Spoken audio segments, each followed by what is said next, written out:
اعوذ باللہ من الشیطان الرجیم بسم اللہ الرحمن الرحیم۔ ہم اپنے تمام ناظرین کو خوش آمدید کہتے ہیں اپنے یوٹیوب چینل وظائف اور اسلام پہ۔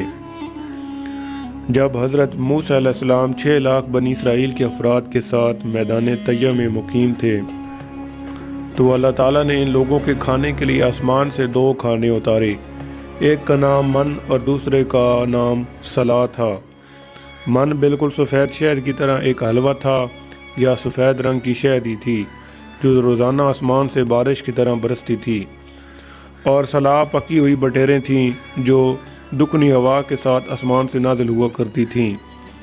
اللہ تعالیٰ نے بنی اسرائیل پر اپنی نعمتوں کا شمار کراتے ہوئے قرآن مجید میں ارشاد فرمایا، جس کا ترجمہ ہے اور تم پر من اور صلاح اتارا۔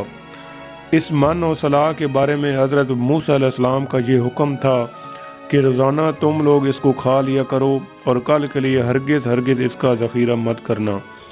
مگر بعض ضعیف الاعتقاد لوگوں کو یہ ڈر لگنے لگا کہ اگر کسی دن من صلاح نہ اترا تو ہم لوگ اس بے آب و گیا چٹیل میدان میں بھوکے مر جائیں گے۔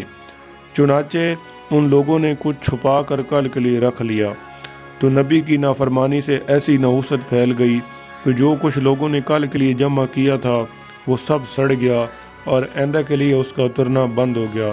اس لیے حضور اقدس صلی اللہ علیہ وسلم نے ارشاد فرمایا کہ بنی اسرائیل اگر نافرمان نہ ہوتے تو کھانا کبھی خراب نہ ہوتا اور نہ گوشت سڑتا۔ کھانے کا خراب ہونا اور گوشت کا سڑنا اسی تاریخ سے شروع ہوا، ورنہ اس سے پہلے نہ کھانا بگڑتا تھا نہ گوشت سڑتا تھا۔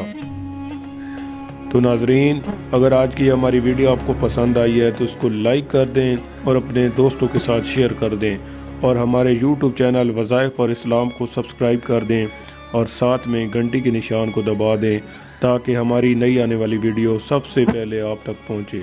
شکریہ۔